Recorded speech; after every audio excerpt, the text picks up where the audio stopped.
Hermanos, bienvenidos a la casa de Dios.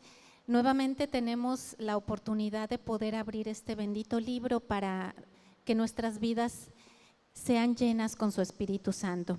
No sin antes hacer como siempre nuestra declaración de fe, para lo cual, si gustas levantar tu Biblia y repetir conmigo: esta es mi Biblia, la palabra de Dios. Yo soy lo que mi Biblia dice que soy. Yo tengo lo que mi Biblia dice que tengo, y yo puedo hacer todo lo que mi Biblia dice que puedo hacer. Hoy la leeré, la escucharé, la obedeceré, y la semilla incorruptible de la palabra de Dios penetrará en mi corazón y producirá fruto que transformará mi vida, mi alma, mi cuerpo, mis finanzas, mi familia, mi iglesia, mi ciudad, para siempre. Nunca más seré el mismo, nunca, nunca, nunca. Amén. Y porque, mis hermanos, esto es lo que hemos creído.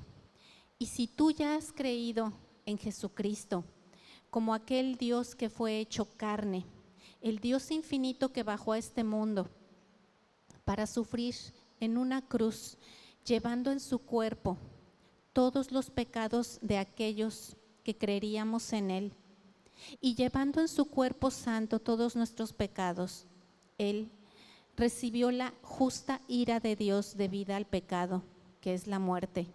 Jesucristo sufrió en tu lugar y en mi lugar lo que nosotros debíamos haber sufrido, y Él, como cordero sin mancha, fue delante del Padre y se ofreció.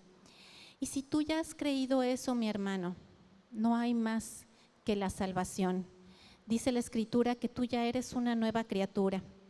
Si tú ya has creído esto, entonces, ¿qué es lo que debemos de estar haciendo actualmente? El apóstol Pablo dijo en Filipenses 2, 12 y 13: por tanto, amados míos, como siempre habéis obedecido, no solo como en mi presencia solamente, sino mucho más en mi ausencia, ocupaos en vuestra salvación con temor y temblor, porque Dios es el que produce en vosotros el querer como el hacer, por su buena voluntad. Y entonces, si somos salvos, estamos aquí ocupándonos de nuestra salvación. ¿Y en qué consiste eso? En crecer en su palabra. Justamente entonces, mis hermanos, el tema de hoy se llama ser hallado fiel. Ser hallado fiel. ¿Y por qué hablamos de esto? Siempre que estamos hablando de tu vida o de mi vida, de las cosas más importantes, cuando estamos delante del Señor, no se trata de que nosotros vengamos delante de Él y le digamos cuáles son las necesidades que nosotros tenemos, porque dice la Escritura que no sabemos orar. En Romanos 8:26 dice que de igual forma el Espíritu nos ayuda en nuestra flaqueza, porque ¿qué hemos de pedir como conviene? No lo sabemos, mas el Espíritu intercede por nosotros con gemidos indecibles. Necesitamos permanentemente acudir al Espíritu Santo, tanto para nuestras oraciones como para nuestro día a día.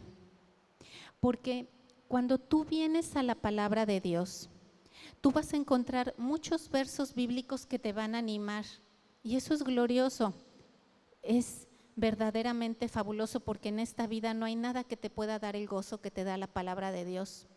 Pero también vas a encontrar versículos bíblicos que te van a llevar a convicción de pecado, y eso es necesario para esta transformación de la que estamos hablando, la que se da como resultado de este prepararnos en la fe.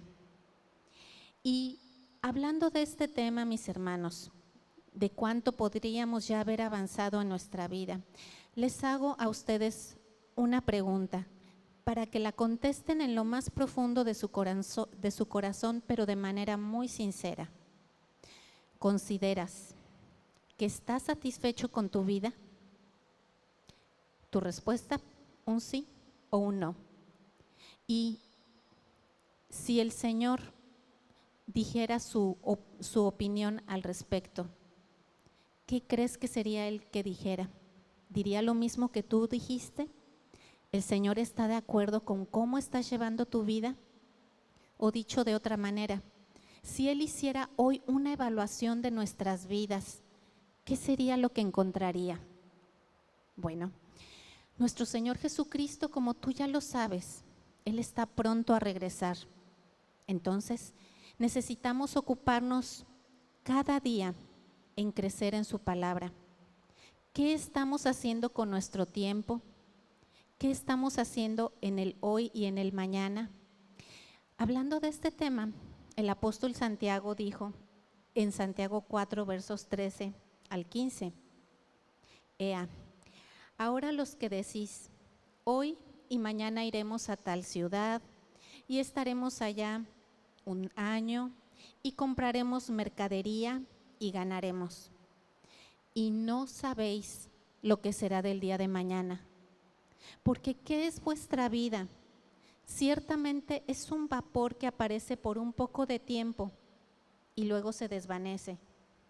En lugar de lo cual debierais de decir, si el Señor quisiere y si viviéremos, haremos esto o aquello. Entonces, ¿qué nos está diciendo Santiago? Nos está diciendo, cuando tú estás hablando del tiempo, del mañana, del futuro, puedes hablar de algo muy cierto, y es que no sabemos qué es lo que hay adelante. Por eso, lo que sí tenemos hoy es el presente. Y por eso se llama presente, ¿verdad? En México la otra equivalencia es un regalo. Tenemos el regalo del día de hoy. Así que, si somos salvos por la gracia de Jesucristo, porque esto es no por obras, para que nadie se gloríe, venimos a este libro que tiene una realidad histórica y profética. Esta palabra nos prepara, nos transforma para las cosas que hemos de vivir aquí y cuando estemos en su presencia. Así que, siendo salvos, estamos experimentando una continua transformación en nuestro interior. ¿Y cuál es la herramienta que utiliza el Señor para transformarnos? Es lo que dice el apóstol Pedro en 2 de Pedro 1:19. Tú lo puedes ver en tu Biblia. Dice, tenemos la palabra profética más segura, a la cual hacéis bien de estar atentos como una antorcha que alumbra en lugar oscuro, hasta que el día esclarezca y el lucero de la mañana salga en vuestros corazones. Tú lo sabes bien, no hay otra herramienta más que su palabra que tienes en este momento en tu mano para transformarnos. Y cuando hablamos de cómo es este proceso de transformación, tú sabes que en el Antiguo Testamento encontramos muchas historias que nos enseñan aquellas cosas que nos es necesario tomar en cuenta para no caer en los mismos errores. Por eso, 1 Corintios 10:11 nos dice que todas estas cosas les acontecieron por figura y están escritas para nuestra admonición, en quienes los fines de los siglos han parado. Siempre que tú vienes a la palabra de Dios y vas al Antiguo Testamento, más allá de encontrar historias, vas a encontrar cuestiones de vida que por desobediencia, por rebeldía, por egoísmo, les pasaron. Y hoy, con su Espíritu Santo, Él nos ofrece que no pasemos por esas mismas circunstancias. Entonces, el Espíritu Santo, el Antiguo Testamento, ¿qué nos enseña cuando, por ejemplo, estamos hablando del tema de la salvación? Bueno, tomemos una historia de cuando los hijos de Israel fueron salvos y la vamos a confrontar contra nuestro hoy en día. Esa historia la encontramos resumida en el Nuevo Testamento en Hebreos 3, de los versos 7 al 12. Y mis hermanos, esto de Hebreos 3 es una fuerte exhortación para que nosotros lo consideremos para nuestra edificación de vida, porque dice, Hebreos 3, a partir del verso 7, por lo cual, como dice el Espíritu Santo, si oyereis hoy su voz, no endurezcáis vuestros corazones como en la provocación, en el día de la tentación en el desierto, donde me tentaron vuestros padres, me probaron y vieron mis obras 40 años, a causa de lo cual me disgusté contra esa generación y dije, siempre andan vagando en su corazón y no han conocido mis caminos. Por tanto, juré en mi ira, no entrarán en mi reposo. Mirad, hermanos, que no haya en vosotros corazón malo de incredulidad para apartarse del Dios vivo. Antes, exhortaos los unos a los otros, entre tanto que se dice hoy, para que ninguno de vosotros se endurezca con engaño de pecado. Recordemos, esta es una historia que refiere al Antiguo Testamento. Sin embargo, el libro de Hebreos está escrito para creyentes, para ti y para mí. ¿Y qué es lo que nos está diciendo? Nos habla de engaño de pecado, nos habla de apartarse del Dios vivo. Eso es terrible. Y una vez más le está hablando a creyentes, a gente que ha sido salva por la sangre de Jesucristo. Entonces, hay una grave amonestación de parte del Señor que dice, juré en mi ira, no entrarán en mi reposo.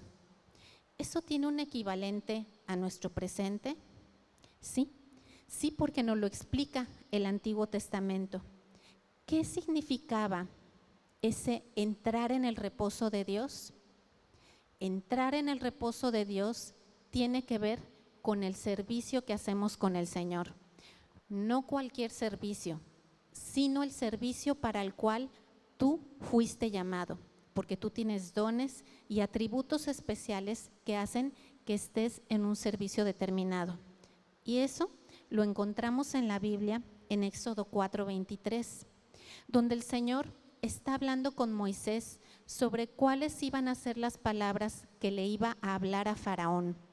Le dijo, ya te he dicho que dejes ir a mi hijo para que me sirva. Cuando está hablando de su hijo, está hablando de la nación de Israel. Y la nación de Israel iba a ser libertada con un propósito, servir al Señor. Entonces, entrar en el reposo es servir al Señor, es estar en el centro de su voluntad para tu vida. Y tú recordarás que en esta historia del Antiguo Testamento, de todos los cientos de miles y quizás millones de personas que salieron de Egipto, rumbo a la tierra prometida, dirigidos por Moisés, tú recordarás que solamente dos personas llegaron al lugar donde el Señor los había llamado, que fueron Josué y Caleb. Ni siquiera Moisés tuvo la oportunidad de entrar en el reposo de Dios. ¿Esto de qué nos habla? Como se los decía hace un momento, que entrar en el reposo significa que tú estás llegando y estás haciendo aquello para lo cual fuiste llamado. Lo estás haciendo en el tiempo y forma que el Señor ha diseñado. ¿Y esto qué significa? Que estos dos hombres, Josué y Caleb, ellos, tú recordarás, llegaron a la tierra prometida y empezaron a enfrentar una serie de batallas y guerras para tomar aquello que ya les había sido dado, que era la tierra, y la empezaron a repartir. Entonces, a eso se refería el reposo. Por eso es que Caleb decía, bueno, yo ya soy grande, ya tenía más de 80 años y él todavía tenía energía para seguir haciendo la obra del Señor. Y eso es lo que te da esa energía cuando estás en el centro de su voluntad. Así que, una vez más, estamos hablando con nuestros hermanos que han sido salvos. Si tú ya saliste de Egipto y si ya fuiste trasladado del reino de las tinieblas al reino de su amado Hijo. Entonces, te pregunto, ¿sabes si estás haciendo la voluntad de Dios? ¿Sabes si te estás dirigiendo rumbo al reposo de Dios? ¿Sabes si estás haciendo aquello para lo cual fuiste llamado? Porque los llamados son únicos. Tu llamado no es el mismo de tu llamado. ¿Cómo puedes entonces saber si estás haciendo aquello para lo cual fuiste salvado? Acuérdate, dijimos, fuimos salvados, fuimos sacados de Egipto, ¿para qué? Para servir al Señor. ¿Y servirle en qué? ¿Cómo puedo saber cuál es el propósito de mi vida? En la Escritura, mis hermanos, encontramos una línea que corre por todos los libros de la Biblia y siempre se cumple. Hay 3 cosas donde tú siempre vas a poder ver que es un propósito o un plan de Dios. Primero, es algo que está en el corazón. Es un deseo que tú sabes que no hay otra forma de cumplirlo, más que si no es con una intervención divina. Es un deseo muy profundo. 2, para el cumplimiento de ese deseo hay provisión divina, ya sea material, ya sea de sabiduría. Y 3, esto que es tu propósito tiene un final que es eterno. Nosotros en esta corta vida no lo vamos a alcanzar a ver, pero sin duda, cuando estemos con el Señor Jesucristo, vamos a ver todas esas obras que hicimos en su nombre y que tendrán recompensa. Entonces, ¿cómo lo sabemos? Está en tu corazón, es un anhelo, inclusive tú tienes los dones para hacerlo. 2, tiene provisión divina. Y 3, el futuro de eso es eterno. Vamos a poner algunos ejemplos. Tú recordarás en la Biblia, en el libro de Éxodo capítulo 1, a 2 mujeres, Cifra y Fúa, así se llamaban, Cifra y Fúa. Ellas eran 2 parteras que estaban viviendo en Egipto y ellas amaban lo que era su profesión, que era traer niños al mundo. Entonces, en aquel tiempo, pues viviendo en Egipto, resulta ser que Faraón da un mandato y dice, cada vez que las mujeres tengan hijos, tienen que evitar que estos nazcan. Y entonces, estas 2 mujeres que amaban su profesión, el punto número 1, lo que había en su corazón, fueron provistas ¿de qué manera? Ellas, cuando fueron confrontadas por Faraón, por el rey, ellas le dijeron a Faraón, bueno, porque eran temerosas de Dios, y ellas siguieron haciendo la labor de traer a los niños al mundo. Entonces le dijeron a Faraón, mira, cuando nosotras llegamos con las hebreas, ellas son muy robustas y resulta ser que ya dieron a luz. Entonces, pues por eso no pudimos hacer lo que tú nos dijiste. Y entonces la nación se siguió multiplicando. Entonces, ¿en qué fueron ellas suplidas de manera divina? Tuvieron sabiduría para cómo responderle ni más ni menos que al rey de Egipto. ¿Y cuál fue el fin o el propósito eterno de esta labor de estas 2 mujeres? Pues ya te lo imaginarás, la nación de Israel y sobre todo que de ahí vino ¿quién? Moisés, el libertador del pueblo de Israel. Si ellas hubieran flaqueado, la historia hubiera sido otra, porque había una sentencia de muerte sobre todos esos niños que nacían. Entonces, ellas estaban en el centro de la voluntad para sus vidas. Tomemos otro ejemplo, más reciente en los tiempos bíblicos, más o menos 450 años antes de Cristo. Tú recordarás a Nehemías. Nehemías era una persona que estaba viviendo en el reino de Persia. El reino de Persia anteriormente era el reino de Babilonia. Babilonia cayó y quedó en manos de los medos y de los persas.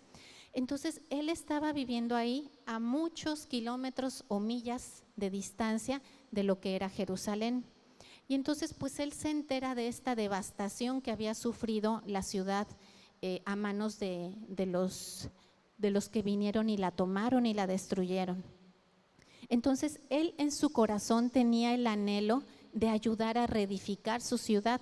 Esa era la voluntad o el anhelo que él tenía. ¿Y de qué manera fue provisto sobrenaturalmente? Pues que ese rey, que era pagano, que no conocía a Dios, él le facilitó todos los materiales y las cartas y los permisos para que se trasladara a través de todos los lugares que tenían que ver para que llegara con los materiales y con el personal para reconstruir los muros de Jerusalén. Esto fue una provisión divina, porque como en aquel entonces eran peligrosos los caminos, no hay mucha diferencia con respecto al tiempo presente, así era también atrás. ¿Y cuál fue el propósito eterno que tuvo, en este caso de Nehemías? Eso que había en su corazón, tú lo sabes, el cumplimiento profético de que el pueblo de Israel regresó a su tierra. Y así como fue anteriormente, aquí en el Antiguo Testamento, tú lo sabes bien, en los últimos tiempos el pueblo de Israel va a regresar a su tierra. Gloria a Dios, porque su palabra es fiel y verdadera. Tenemos también otro ejemplo. Bueno, hablemos del apóstol Pablo. Tú sabes que él tenía un gran celo por la palabra de Dios y antes se llamaba Saulo. Tenía un gran celo por la palabra de Dios. Y entonces él era tan celoso de la ley que la quería cumplir bajo sus términos de justicia, tan así que él lo que consideraba que no estaba bajo los puntos que él tenía de justicia, él iba y mataba creyentes, mataba cristianos. Entonces significa que ese propósito o ese anhelo que había en su corazón estaba sumamente contaminado con el espíritu religioso. Entonces tú lo sabes, vino y tuvo un encuentro con Jesucristo. Él fue transformado y como provisión divina, ¿qué fue lo que tuvo el apóstol Pablo? Él resulta ser que entendió los misterios y las doctrinas que hasta el día de hoy seguimos estudiando en la palabra de Dios. Él fue un gran maestro y erudito y él recibió todo eso de parte del Señor. Y el propósito eterno, tú lo sabes bien, es esta palabra incorruptible, porque pasarán los cielos y la tierra, mas su palabra permanecerá. Y si estos ejemplos del Antiguo Testamento para saber si estamos o no en el centro de su voluntad, si estamos haciendo el propósito para nuestras vidas, tomemos un ejemplo del día actual, de nuestro momento contemporáneo. Y tú lo sabes bien, nuestro amado pastor Porfirio, él tuvo en su corazón este hermoso lugar donde nos congregamos. Si tú que nos miras en internet has tenido la oportunidad de venir, podrás confirmar esto que estoy diciendo. Es un lugar hermoso y que fue provisto sobrenaturalmente. No había manera terrenal de que este lugar se diera en las condiciones y en la forma que se dio. Y el propósito eterno, por supuesto, este lugar tiene un propósito eterno que es que la palabra se siga predicando hasta el último de los días. Así que, mis hermanos, hablamos de dos parteras, hablamos de Nehemías, hablamos de Pablo, hablamos de nuestro amado pastor. ¿Qué hay de tu vida? ¿Estás haciendo el propósito de tu vida? ¿Ya lo conoces? ¿Entiendes ya cuál es? Si tu respuesta es sí, yo ya sé cuál es a lo que yo me debo de dedicar, para qué nací, ya lo sé. Pero puede ser que haya quien francamente diga, pues no lo tengo claro, no lo sé, ya tengo 50 años y no lo sé, y es válido.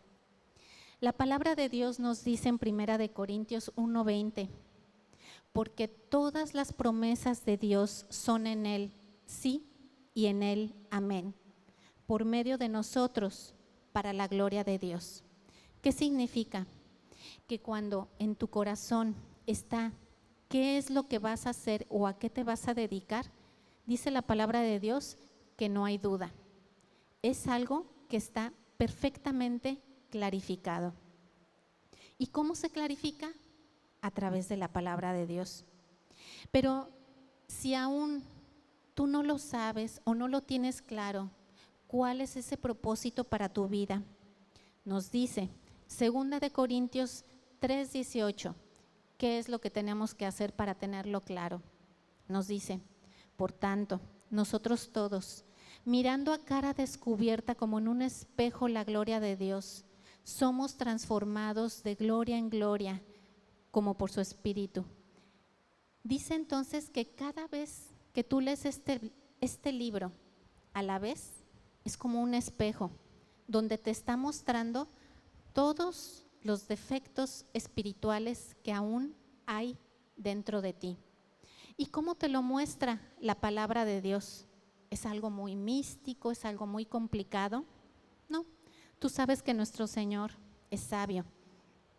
¿Cómo nos demuestra el Señor o cómo nos revela las cosas que debemos de estar cambiando? Porque primero nos las presenta y nos dice, tú tienes este problema de soberbia, tienes este problema de falta de perdón, tienes este problema con tus finanzas. El Señor nos lo revela, nos lo lleva a nuestro entendimiento. ¿Cómo nos lo revela? Nos lo revela, por ejemplo, como con una espada. Tú lo sabes en Hebreos 4:12, porque la palabra de Dios es viva y eficaz y más penetrante que toda espada de doble filo, que penetra hasta partir el alma y aún el espíritu, y las coyunturas y los tuétanos, y discierne los pensamientos y aún las intenciones del corazón. Pero recuerda lo que dijo Hebreos 3. Esto va a pasar si oyeres hoy su voz, no endurezcas vuestro corazón. ¿Qué pasa? A veces cuando escuchamos, Hebreos 4:12, no, ya hasta me la sé de memoria y hasta la puedes repetir. Estás endureciendo tu corazón porque la palabra siempre va a querer producir en ti cambio, pero a veces nuestro conocimiento o todo lo que sabemos se convierte en un estorbo. Por eso dijo el apóstol Pablo, no pretendo saber nada sino a Jesucristo y a este crucificado. Entonces, la palabra algunas veces va a provocar el cambio en ti a través de una espada cortante. Duele, pero el resultado es glorioso. Otras veces la palabra de Dios va a presentarse en ti para producir transformación como una medicina. En Proverbios 2, 3 y 4 encontramos la necesidad que nos está diciendo el escritor de no olvidar la palabra, de guardarla, de tenerla siempre presente. Vez tras vez lo está diciendo. Y en ese contexto de tener guardada la palabra en tu corazón, nos dice en Proverbios 3:8, porque será medicina a tu ombligo y tuétano a tus huesos. Esto es medicina. Y en Proverbios 4:22 dice, porque son vida a los que las hallan, hablando de estas palabras, y medicina a toda su carne. Y por cierto, mis hermanos, esta medicina es 100% eficaz y no tiene efectos secundarios. Quien está sometido a un tratamiento médico sabe de qué estamos hablando. Entonces, si tú ya conoces bajo este esquema el propósito de tu vida, necesitas paciencia. Paciencia porque vas a ir creciendo poco a poco, o quizás por la gracia de Dios de manera más intrépida, pero hay un crecimiento por la gloria de Dios para cumplir con ese propósito. Y entonces, una cosa que es imprescindible en este crecimiento es tener la conciencia de que Jesucristo va a regresar. Lo decíamos hace un momento. Y bajo esta conciencia, es por eso que decíamos hace rato que es importante que administremos sabiamente nuestro tiempo. Sabiendo esto de que Jesucristo va a regresar, la iglesia de Tesalónica, que fue una de las primeras iglesias ganadas por el apóstol Pablo cuando él anunció el evangelio en el Asia Menor, no era una iglesia como la conocemos con la estructura de hoy en día, con diáconos, con ujieres. Era muy diferente, pero eran creyentes. Y esa iglesia, esos creyentes, se dice que vivían todos los días con la conciencia de que Jesucristo iba a regresar. Y así durmieron. Y esa conciencia de que Jesucristo regresaría era un ánimo para sus almas para continuar creciendo y enfrentando las cosas y haciendo la voluntad del Señor. En este sentido, tenemos una muy grande responsabilidad, que es el cumplir el mandato del Señor que nos ha dado en nuestra vida. Jesucristo lo hizo y Él es nuestro modelo a seguir. Por eso, el apóstol Pedro, en 2 de Pedro, capítulo 3, a partir del verso 9, dice: el Señor no retarda su promesa, según algunos la tienen por tardanza, sino que es paciente para con nosotros, no queriendo que ninguno perezca, sino que todos procedan al arrepentimiento. Si no hubiera, hago aquí un alto, si no hubiera esa bendita paciencia que tiene el Señor para con nosotros, ya lo vimos hace rato, el apóstol Pablo nunca habría llegado a ser quien llegó a ser. Y esa paciencia le permitió llegar al arrepentimiento, purificar esa pasión que tenía en su corazón para ponerla a servicio del Señor. Entonces, es muy importante que podamos estar agradecidos de la paciencia que el Señor tiene para con nosotros. Él desea que nos arrepintamos. Dice en el verso 10, pero el día del Señor vendrá como ladrón en la noche, en el cual los cielos pasarán con gran estruendo y los elementos ardiendo serán deshechos, y la tierra y las obras que en ella hay serán quemadas. Esto que nos está diciendo el apóstol no es para aterrorizarnos o para decir yo ya no vuelvo a abrir ese libro. Al contrario, es para darnos ánimo, para decirnos todas las cosas que hoy son no serán más, porque las cosas materiales pasarán, pero las espirituales, esas son eternas. Por eso, dice en el verso 11, puesto que todas estas cosas han de ser deshechas, ¿cómo no debéis vosotros andar en santa y piadosa manera de vivir? ¿Ven ustedes cómo está conectado el regreso de Jesucristo con un andar piadoso? Cómo el apóstol nos está diciendo, necesitan ser hallados fieles, necesitan cuidar cómo están andando, cómo están haciendo el propósito de su vida. Dice el verso 12, esperándoos y apresurándoos para la venida de Dios, en el cual los cielos encendiéndose serán deshechos y los elementos siendo quemados se fundirán. Pero nosotros esperamos según sus promesas cielos nuevos y tierra nueva, en los cuales mora la justicia. Por lo cual, oh amados, estando en espera de estas cosas, procurad con diligencia ser hallados por Él sin mancha e irreprensibles y en paz. Por eso, mis hermanos, toda nuestra obra, todas las cosas que hagamos, todo pensamiento necesita venir cautivo a la obediencia de Cristo Jesús, porque estamos sirviendo a un Dios vivo, un Dios que está viendo nuestros pensamientos, nuestras obras todo el tiempo. Nada hay que sea oculto para Él. ¿Y qué es lo que queremos hacer con el amado? Darle lo mejor de nosotros, pero necesitamos purificar nuestro corazón. Queremos ser hallados fieles. Entonces, les preguntaría, mis hermanos, ¿consideras que estás ya invirtiendo tu vida? ¿Ya estás invirtiendo tu vida en tu llamado? Esa es una respuesta que solo tu corazón la puede dar. Porque el Señor, como lo decíamos en el punto 2, es un anhelo, es provisto, y el punto 3 es eterno. El punto 2, para la obra que tú vas a hacer, a la cual estés llamado, no tengas la menor duda, el Señor proveerá. Por eso Jesucristo dijo en Juan 14, versos 13 y 14, y todo lo que pidiereis al Padre en mi nombre, esto haré, para que el Padre sea glorificado en el Hijo. Si algo pidiereis en mi nombre, esto haré.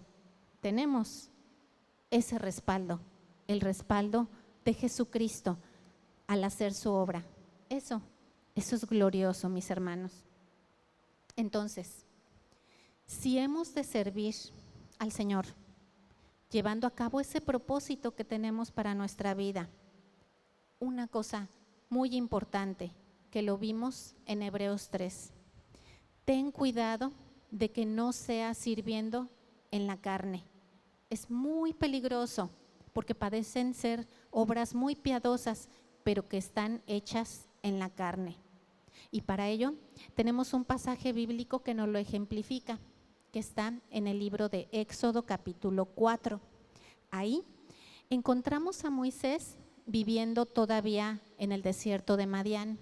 Tú recuerdas que él se fue exiliado después de haber asesinado a un egipcio y vivió allá muchos años, cerca de 40 años. Y viviendo ahí fue llamado por el Señor y le dijo cuál era su propósito. Y tú lo recuerdas, su propósito era sacar al pueblo de Israel de la cautividad egipcia. Con grande mano y con su vara, con un gran poder iban a salir de esa cautividad. Él, para este tiempo de Éxodo 4, justamente empieza su camino para hacer aquello a lo que el Señor lo había llamado.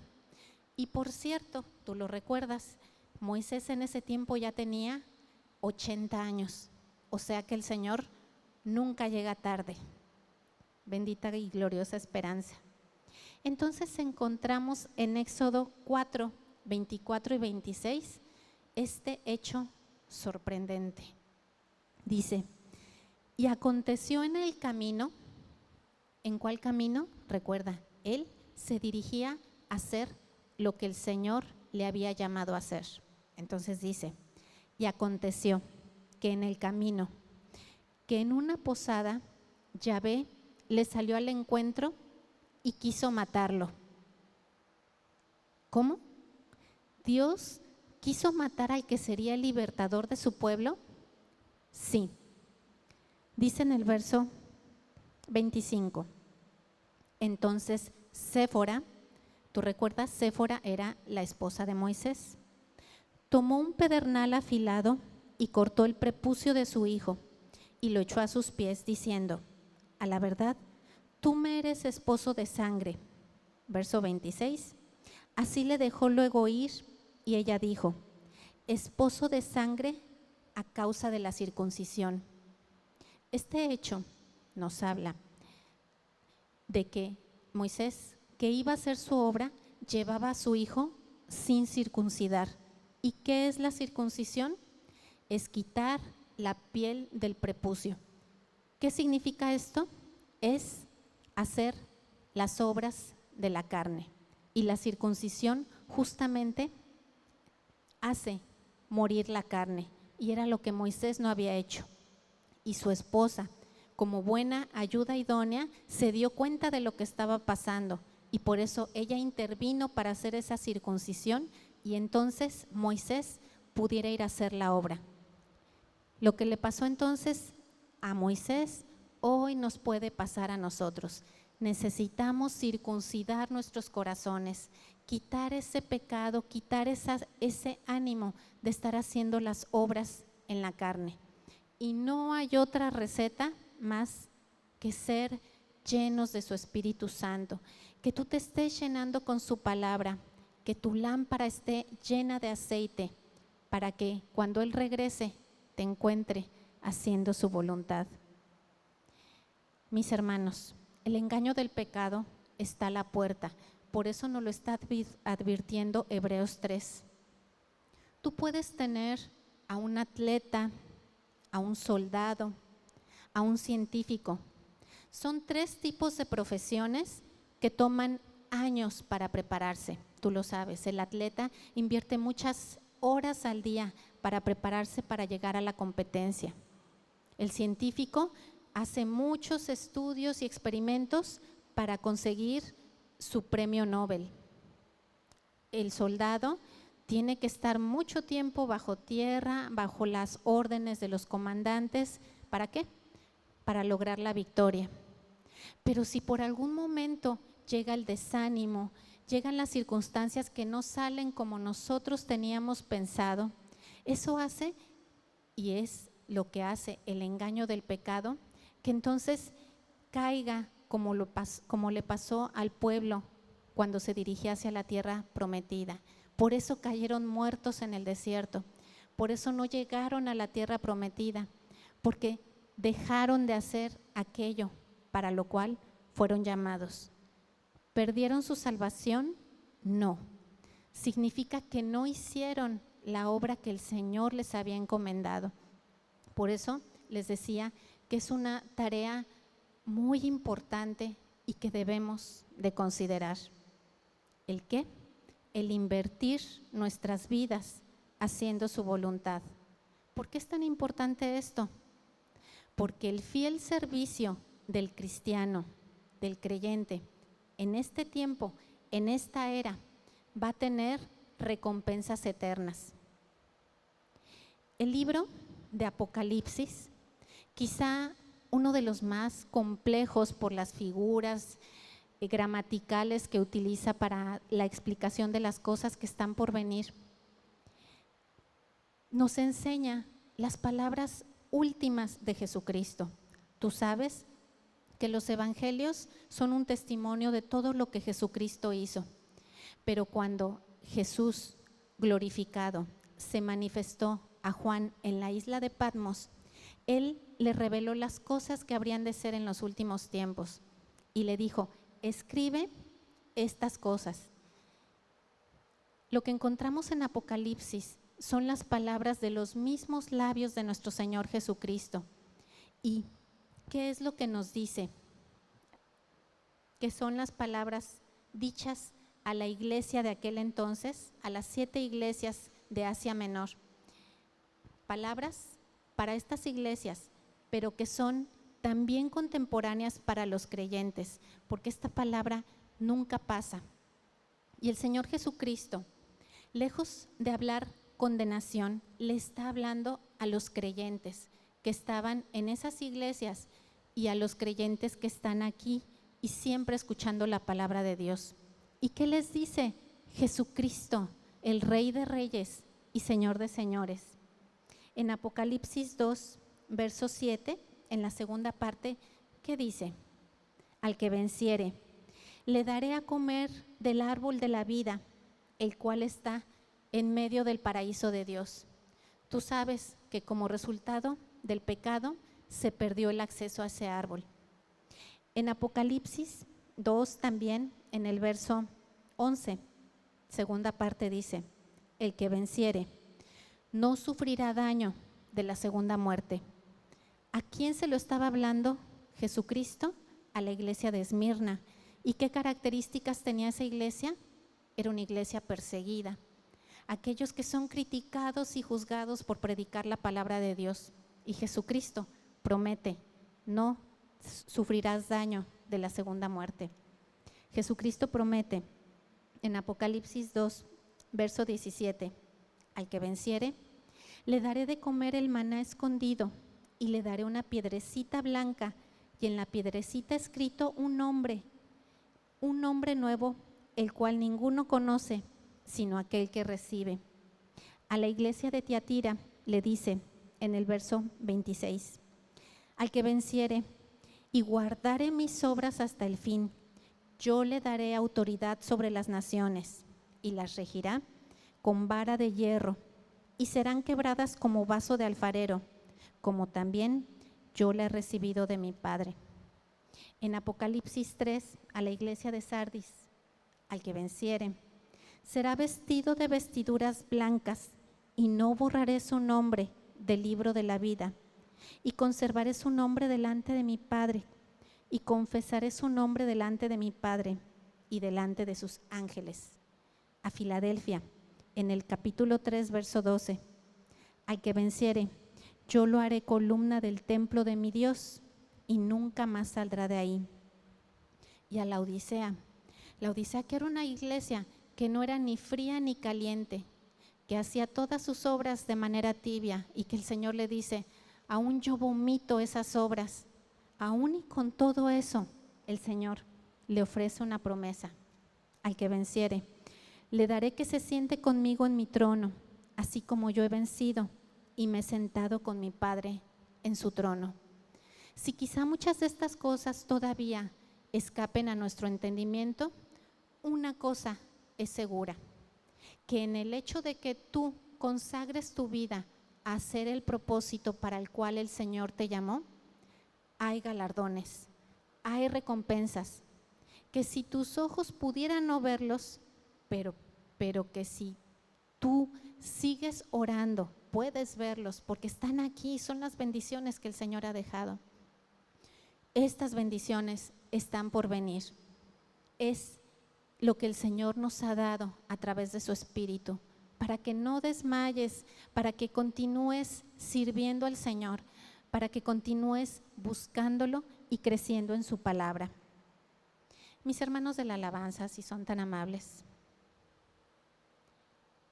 Así que, mis hermanos, la salvación no es la meta final. Gloriosamente y bendito sea Dios, tenemos eso ya garantizado. Pero sin embargo no es la meta final. Si no estamos conscientes de lo porvenir, si no estamos preparados, vamos a perder la oportunidad de hacer oraciones eficaces, porque ya decíamos, no se trata de orar en la carne, sino en el Espíritu. El Señor en esta tierra nos apartó, nos guardó, nos selló con su Espíritu Santo, nos adoptó y nos ha dado dones para hacer su voluntad. ¿No anhelas en tu corazón, cuando llegue ese gran día, escuchar lo que dijo Jesucristo en Mateo 25, 23?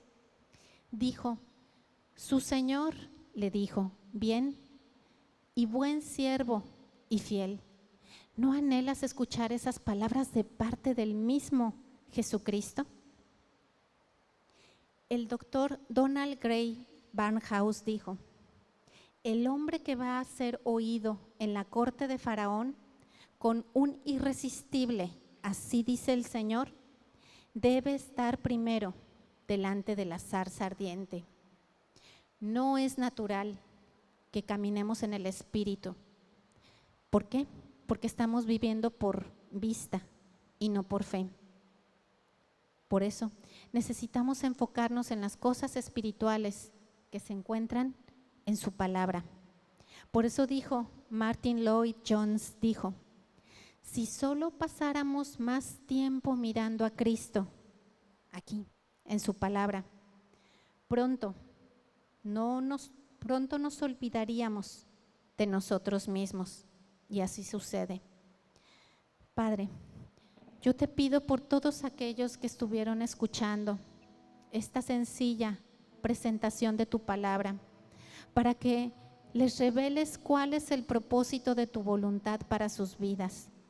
Y si ellos ya lo conocen, que sigan creciendo en ti, para que ahora ellos mengüen y tú crezcas, tu espíritu, para hacer tu obra en esta tierra y presentarnos delante de ti y ser hallados fieles.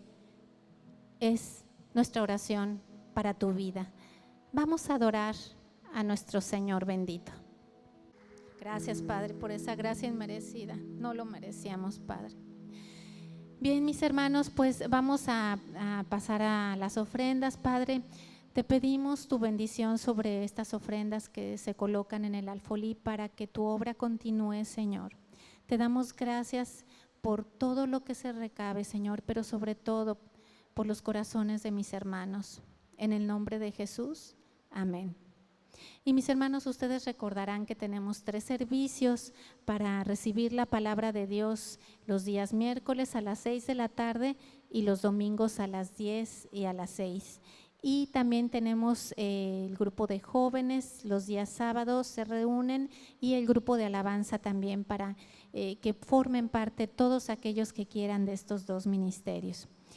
Pues si gustan, vamos a quedar despedidos, si gustan levantar sus manos y decimos: la gracia del Señor Jesucristo, el amor de Dios y la comunión con el Espíritu Santo sea sobre todos ustedes.